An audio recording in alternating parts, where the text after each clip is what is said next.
안녕하세요. 미래를 설계하라 경제S 진행의 염지연입니다. 오늘은 최윤희, 이정현, 그리고 김하일 아나운서와 함께하겠습니다. 안녕하세요. 안녕하세요. 국내 증시가 오늘 프리마켓부터 상승 흐름을 보이며 강세 출발을 했습니다. 미국 증시가 차익 실현 압력으로 소폭 약세를 보였음에도 불구하고 코스피 200 야간 선물 상승과 실적 시즌 기대감이 맞물리며 반도체와 2차 전지 등 주요주 중심의 매수세가 유입되는 모습을 보였는데요. 이런 가운데 오늘 코스피가 6,380선을 돌파하며 사상 최고치로 마감했습니다.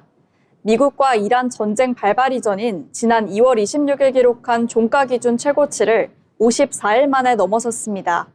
전쟁 불확실성이 남아있음에도 SK하이닉스를 비롯한 주요 기업들의 실적 기대감이 커진 덕분이었습니다. 오늘 경제S에서는 이 같은 흐름이 시장에 어떤 변화를 가져왔는지, 그리고 투자자들은 어떤 전략으로 대응해야 할지 짚어보겠습니다. 먼저 간밤 뉴욕 증시 소식부터 만나보시죠. 최윤희 아나운서 전해주세요. 네, 간밤 미 증시 이슈 브리핑입니다. 먼저 첫 번째 이슈입니다. 중동 지역 긴장이 다시 고조되면서 뉴욕 증시는 상승 흐름을 이어가지 못하고 소폭 하락 마감했습니다. S&P 500 지수는 0.2%, 나스닥은 0.26% 하락했고 다우 지수 역시 약 보합권에서 거래를 마쳤습니다. 최근까지 이어졌던 상승 랠리가 지정학적 변수 앞에서 한 템포 쉬어가는 모습입니다. 이번 하락의 핵심 원인은 단연 호르무즈 해협 리스크입니다. 이란이 해협을 다시 봉쇄하면서 글로벌 원유 공급 차질 우려가 빠르게 확대됐고 이에 따라 국제 유가도 크게 반응했습니다. WTI는 약 6.8%, 브렌트유는 5% 넘게 상승하며 단기적으로 에너지 가격 충격이 현실화되는 모습입니다. 이런 상황은 단순한 뉴스 이벤트를 넘어서 에너지 공급망이 다시 흔들리고 있다는 신호로 해석됩니다.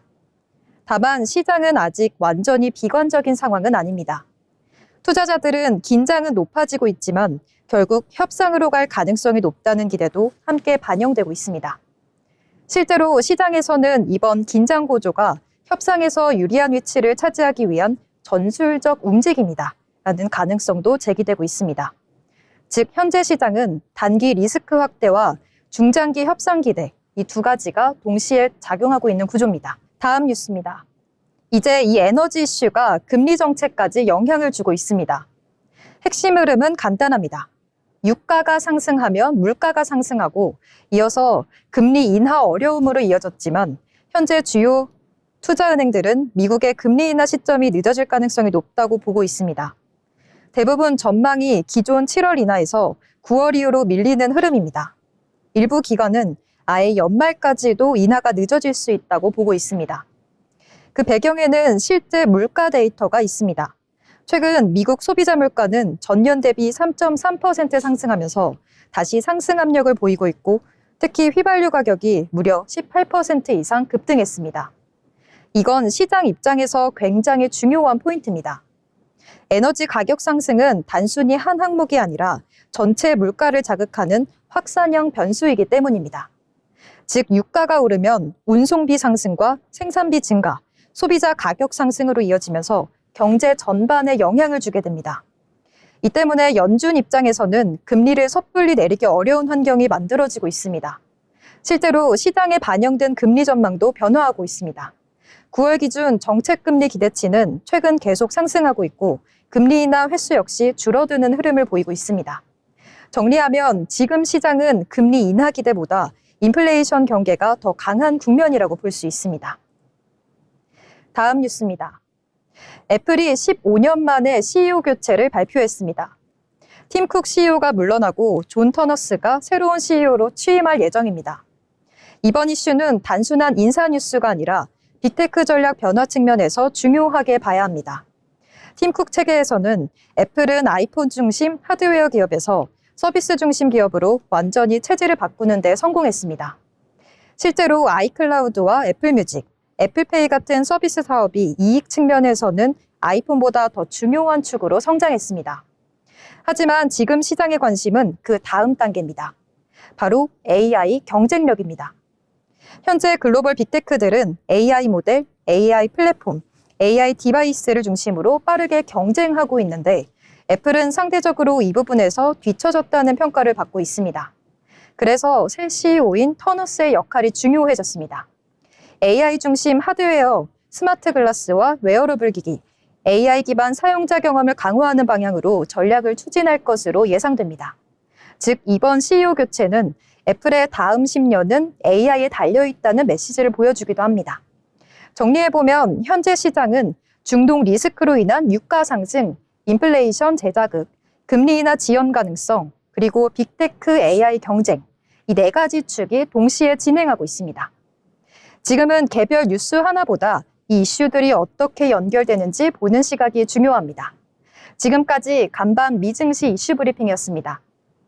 네, 오늘 뉴욕 증시는 중동 리스크로 인한 유가 급등 속에 숨고르기에 들어갔습니다. 에너지 가격 상승이 인플레이션을 자극하며 금리 인하 기대를 낮추는 흐름이 이어지고 있는데요. 결국 시장은 지정학적 긴장과 통화정책 변수, 그리고 AI 중심 빅테크 전쟁까지 복합적인 변수 속에서 방향성을 모색하는 모습입니다. 이렇게 최윤희 아나운서와 함께 지난밤 미국 증시에는 어떤 이슈들이 있었는지 짚어봤는데요. 이어서 우리 시장에서 오늘 주목해볼 만한 뉴스들도 체크해봐야겠죠. 이정현 아나운서와 이야기해보겠습니다. 네, 첫 번째 뉴스입니다. 신현송 신임 한국은행 총재에 대한 대통령 임명안이 제기되면서 곧바로 취임식을 갖고 임기를 시작하게 됐습니다. 이재명 대통령은 전날 국회에서 여야 합의로 인사청문 경과보고서가 채택된 신총재에 대한 임명안을 제기했는데요. 이에 따라 전날 전임 총재의 퇴임식에 이어 공백 없이 한국은행 총재가 임기가 시작됐습니다. 신 총재는 국제금융과 거시경제 분야에서 오랜 경력을 쌓은 학자 출신으로 글로벌 정책 경험을 두루 갖춘 인물로 평가됩니다. 1959년 대구 출신으로 영국 옥스퍼드 대학교에서 정치, 철학, 경제를 전공하고 같은 대학에서 석박사 학위를 취득했습니다. 이후 런던 정경대와 프린스턴 대학교 교수로 재직하면서 학계에서 영향력을 인정받았습니다. 또 국제결제은행 경제교문 겸 통화경제국장을 지내면서 국제금융 시스템과 거시 건전성 정책 연구를 주도했고 국내에서는 이명박 정부 시절 청와대 국제경제보좌관을 역임했습니다. 특히 자본 흐름과 금융 안정, 거시 건전성 정책 분야 권위자로 꼽힙니다. 한은 안팎에서는 신 총재가 글로벌 네트워크와 정책 경험을 바탕으로 한은의 대외 대응 역량을 강화할 것으로 기대하고 있습니다. 취임 직후에는 중동 리스크와 환율 변동성 확대 등 대내외 변수 대응에 나설 것으로 보입니다. 두 번째 뉴스입니다. 올해 1분기 국내 실업자 수가 다시 100만 명을 넘어선 것으로 나타났습니다. 분기 기준 실업자가 100만 명을 돌파한 것은 코로나19 충격이 컸던 2021년 이후 처음인데요. 특히 청년층 실업 비중이 전체의 4분의 1을 넘어서며 고용시장 한파가 이어지고 있다는 분석이 나오고 있습니다. 국가통계 포털과 국가데이터처에 따르면 올해 1분기 평균 실업자 수는 102만 9천 명으로 집계됐습니다. 이는 지난해 같은 기간보다 4만 9천 명 늘어난 수치인데요. 1분기 기준 실업자 수가 100만 명을 넘은 것은 2021년 138만 명 이후 5년 만입니다. 특히 청년층 고용 부진이 두드러졌습니다. 올해 1분기 청년 실업자는 27만 2천 명으로 전체 실업자의 26.4%를 차지했습니다. 청년 실업률 역시 상승했는데요. 올해 1분기 청년 실업률은 7.4%로 지난해 같은 기간보다 0.6%포인트 오른 것으로 나타났습니다. 이는 코로나19 영향이 이어졌던 2021년 1분기 이후 가장 높은 수준입니다. 국가데이터처는 청년 실업자 증가 배경으로 공무원 채용시험 지원자 확대와 일부 지역 직접 일자리 사업 지원 등을 꼽았습니다. 적극적으로 구직 활동을 하는 경우 통계상 실업자로 분류되는데 구직에 나선 청년층이 늘어나면서 실업자 수 증가로 이어졌다는 설명입니다. 전문가들은 경기 둔화와 기업 채용 축소, 양질의 일자리 부족 등이 청년 고용시장 악화를 심화시키고 있다고 보고 있습니다. 노동시장 진입이 늦어질수록 청년층의 소득 공백과 소비 위축이 이어질 수 있어 보다 정교한 고용 대책이 필요하다는 지적이 나옵니다. 마지막 뉴스입니다.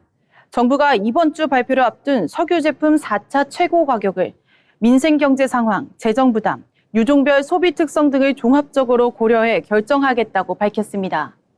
산업통상부는 중동상황대응본부 1일 브리핑에서 최고가격제는 비상한 상황에 맞춰 취한 비상한 조치라며 4차 최고가격은 민생경제와 함께 재정부담, 소비 간섭 효과, 유종별 소비 특성 등을 종합적으로 고려하여 결정할 수 있도록 준비 중이라고 말했습니다. 현재 국내 휘발유 가격은 리터당 2,000원을 넘어섰고 경유 가격 또한 2,000원에 근접하는 등 상승세가 이어지고 있습니다. 원유를 제때 공급하기 위해 현지 확보 물량과 비축유를 교환하는 비축유 수합도 계속되고 있습니다. 현재까지 주요 산업 전반의 공급 차질은 제한적인 수준으로 파악되고 있습니다. 보건, 의료 분야에서는 수액제 포장재와 주사기류, 의료용 장갑 등이 평시 재고 수준을 유지하고 있습니다. 반도체와 자동차, 배터리 등에 쓰이는 핵심 소재인 헬륨, 황산 니켈 등도 대체 수입선 확보나 국내 생산을 통해 공급에 문제가 없는 상황입니다. 다만 일부 업종에서는 원료 수급 불안에 따른 대응이 이어지고 있습니다. 지금까지 뉴스 브리핑이었습니다. 네, 오늘은 통화정책 수장 교체부터 고용시장 그리고 에너지 대응까지 우리 경제 전반을 짚어봤습니다. 대내외 불확실성이 이어지는 가운데 정책 대응의 속도와 방향성이 그 어느 때보다 중요해지고 있음을 알 수 있겠습니다. 이렇게 저희가 전해드린 다양한 소식들 참고하시면서 언제나 성공적인 투자 포트폴리오 구성하시면 좋을 것 같습니다. 아울러 본 방송에서 제공되는 정보는 투자 판단에 대한 조언일 뿐 해당 종목 가치의 상승 또는 하락을 보장하지 않습니다.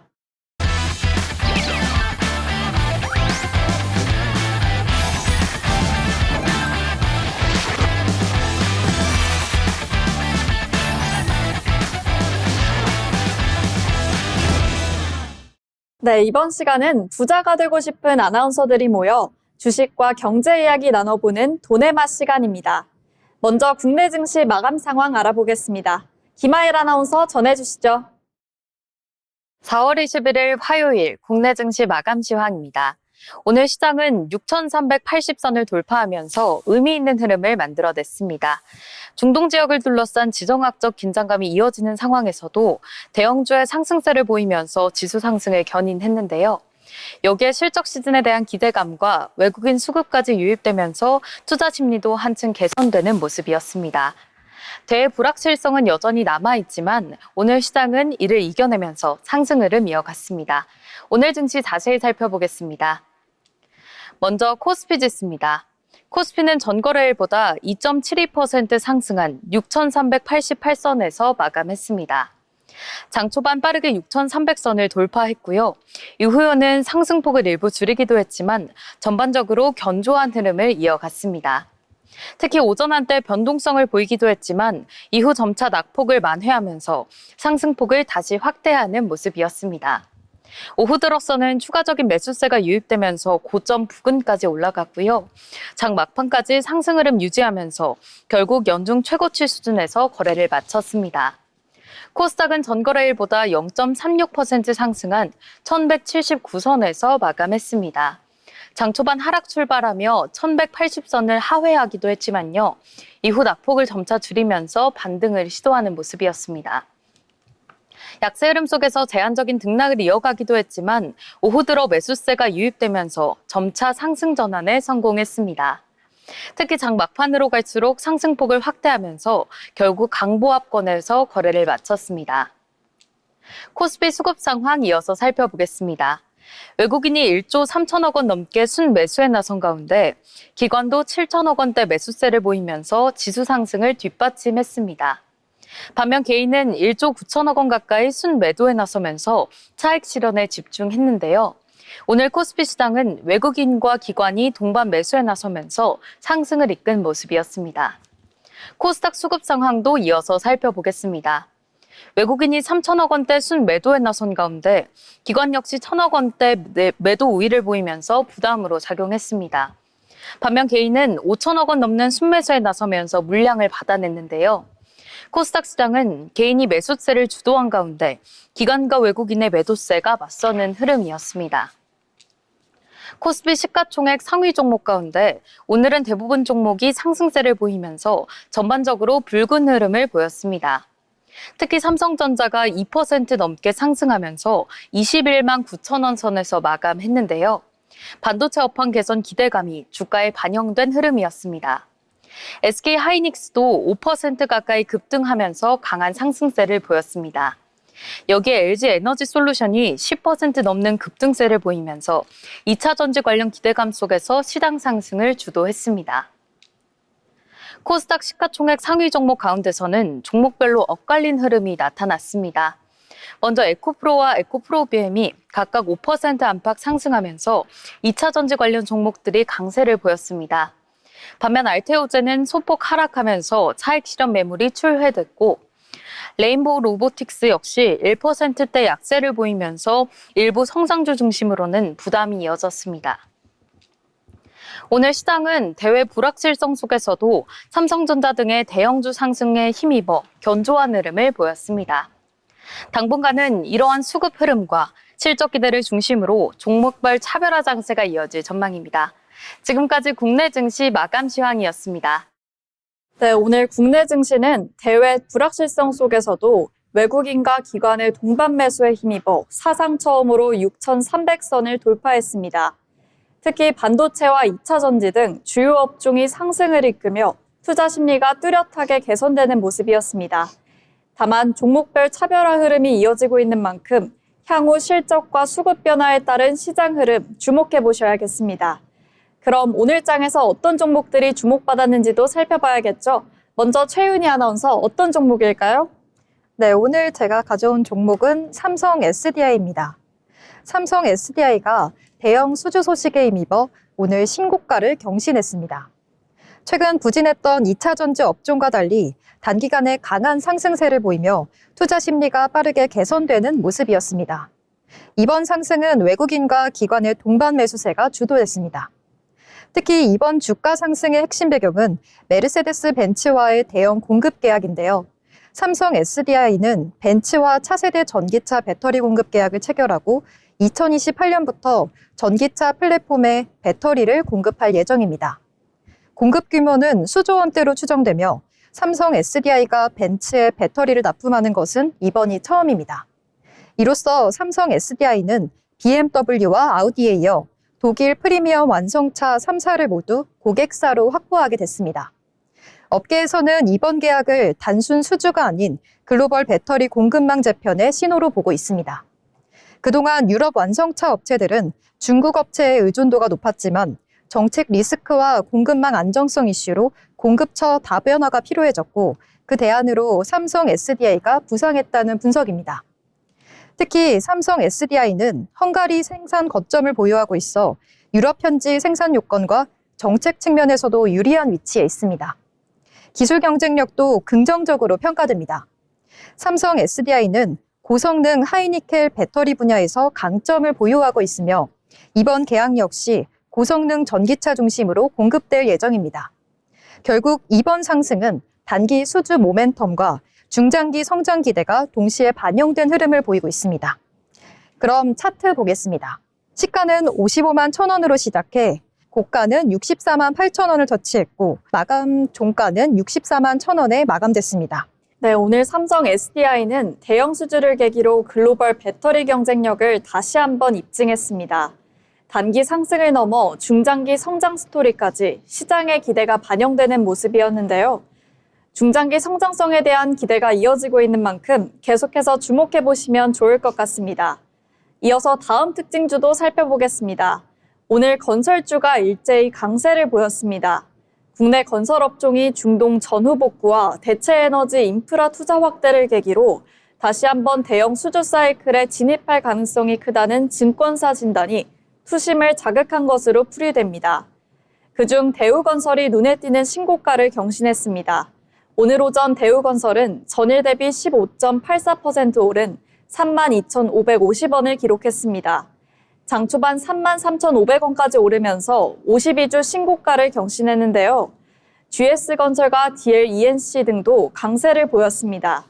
이은상 NH투자증권연구원은 현 분쟁을 기점으로 글로벌 에너지 공급망 재편 내 원전 위상이 제고되며 국내 건설사들이 중추적 역할을 담당할 전망이라며 향후 3년간 원전 및 중동향 수주 규모는 1,400억 달러로 과거 2010년에서 2014년 중동붐에 필적한다고 분석했습니다. 그러면서 호르무즈 해협 봉쇄 리스크로 사우디 서부 개발 및 우회 노선을 중심의 투자가 불가피할 전망이라며 이에 따라 오만만 및 홍해 측의 인프라 확충과 예산 집행 가속화가 예상되며 잠재 투자 규모는 700억 달러에 달할 것이라고 추산했습니다. 그럼 다음 특징주도 함께 만나보겠습니다. 이정현 아나운서 어떤 종목 준비하셨을까요? 네, 오늘 특징주로 SK하이닉스를 가져왔습니다. SK하이닉스가 장 초반 4% 넘게 오르면서 사상 처음으로 120만 닉스를 돌파했습니다. 간밤 미국 뉴욕 증시는 3대 주가 지수가 모두 소폭 하락한 채 장을 마쳤으나 필라델피아 반도체 지수는 0.45% 상승했고 소형주 중심의 러셀 2000 지수도 0.55% 상승을 기록했습니다. 증권가에서는 시장은 미국 이란 전쟁 이슈도 중요하지만 이보다 본격적인 대형 기술주 실적에 따른 방향성 탐색을 하고 있다고 진단했는데요. 그런 가운데 예정된 SK하이닉스 실적 발표에 대한 기대감까지 작용하면서 오늘 반도체 대형주가 동반 강세를 나타낸 것으로 보입니다. 오늘 SK하이닉스는 117만 5천 원으로 시작해서 최대 123만 5천 원까지 올랐다가 마무리로 123만 5천 원으로 시장 마무리했습니다. 네, 이렇게 오늘 SK하이닉스는 실적 기대감을 반영하며 사상 처음으로 120만 선을 돌파했는데요. 향후 실적 발표를 통해 상승 흐름이 이어질 수 있을지 지켜볼 필요가 있겠습니다. 이렇게 오늘 주목받았던 특징주들 만나봤습니다. 이처럼 글로벌 이슈와 산업 흐름에 따라 시장이 빠르게 움직이고 있는 만큼 저희가 전해드리는 내용들 참고하셔서 투자 포트폴리오를 구상하시면 좋겠습니다. 계속해서 증권사에서 발간한 리포트를 알기 쉽게 전해드리는 투자 리포트 시간입니다. 오늘은 어떤 내용으로 준비하셨을까요? 네, 오늘은 최근 시장에서 기대감이 빠르게 높아지고 있는 건설 산업을 준비했습니다. 특히 해외 수주 확대와 밸류에이션 변화 흐름을 중심으로 살펴보겠습니다. 최근 글로벌 에너지 공급망이 재편되고 중동 재건 기대감까지 더해지면서 건설업종에 대한 시선이 달라지고 있습니다. 아직 실제 수주 성과가 본격적으로 반영되는 단계는 아니지만 플랜트 발주 확대 기대감만으로도 주가를 지지하는 흐름이 나타나고 있는데요. 여기에 밸류에이션 측면에서도 과거 2007년 중동 플랜트 호황기 대비 여전히 낮은 수준에 머물러 있어 추가 상승 여력에 대한 기대도 함께 커지고 있는 상황입니다. 이 흐름을 한마디로 정리하면 지금 건설업종은 실적보다 수주 기대감이 선반영된 구간이라고 볼 수 있습니다. 실제로 올해 1분기 실적을 보면 대부분 건설사들이 시장 예상 수준에 부합하는 안정적인 흐름을 보이고 있습니다. 다만 구조적으로는 변화가 나타나고 있는데요. 주택 매출은 다소 줄어드는 반면 분양은 점차 회복되면서 전체 실적은 상반기보다 하반기가 더 좋아지는 상저하고 흐름이 예상됩니다. 또 하나의 시장에서 우려하는 부분은 원자재 가격입니다. 철근이나 시멘트 가격이 오르고는 있지만 과거 코로나 시기처럼 급격한 비용 부담으로 이어질 가능성은 제한적이라는 평가가 많습니다. 이미 건설사들이 원가 상승을 반영할 수 있는 계약 구조를 갖추고 있어 인건비 역시 안정적인 흐름을 보이고 있기 때문입니다. 이제 앞으로의 핵심 투자 포인트를 짚어보겠습니다. 가장 빠르게 확인할 수 있는 이벤트는 베트남 원전 수주입니다. 올해 3분기 입찰이 예상되며 국내 주요 건설사들이 팀코리아 형태로 참여할 가능성이 높습니다. 여기서 중요한 점은 단순히 어느 기업이 수주하느냐를 넘어 수주 자체가 성사될 경우 업종 전반의 투자 심리가 개선될 수 있다는 분석입니다. 기업별 흐름을 보면 전략 차이도 뚜렷합니다. 현대건설은 원전과 플랜트 중심으로 안정적인 수주 파이프라인을 확보하고 있고 GS건설은 주택 부문의 변동성을 데이터 센터와 같은 신사업으로 보완하고 있습니다. DLENC는 SML과 글로벌 원전 사업 확대에 집중하고 있으며 현대산업개발은 자체 사업 비중을 늘리면서 수익성 중심 구조로 전환하고 있습니다. 공통적으로는 과거처럼 수주 규모를 무리하게 확대하기보다는 수익성이 확보되는 프로젝트를 선별적으로 수주하는 전략으로 변화하고 있다는 점이 특징입니다. 정리해보면 지금 건설업종은 실적이 급격히 개선된 단기라기보다는 앞으로의 수주 확대 기대감이 먼저 반영되고 있는 초기 구간입니다. 따라서 향후 흐름을 결정짓는 핵심 변수는 실제 수주 성과입니다. 베트남 원전을 포함한 주요 프로젝트를 언제 어떤 규모로 확정되느냐에 따라 업종 주가의 방향성이 결정될 가능성이 큽니다. 결국 지금은 기대에서 현실로 넘어가는 초입 구간. 이 흐름을 어떻게 이어갈지가 가장 중요한 포인트가 될 것으로 보입니다. 지금까지 투자 리포트였습니다. 네, 건설업종은 중동 재건과 글로벌 에너지 프로젝트 확대 기대 속에 수주 모멘텀이 부각되고 있습니다. 아직 실적보다는 기대감이 선반영된 초기 구간으로 하반기 상저하고 흐름이 예상됩니다. 결국 베트남 원전 등 주요 수주 성과가 현실화될 수 있을지 향후 업종 방향성을 가를 핵심 변수가 될 전망입니다. 아울러 본 방송에서 제공되는 정보는 투자 판단에 대한 조언일 뿐 해당 종목 가치의 상승 또는 하락을 보장하지 않습니다.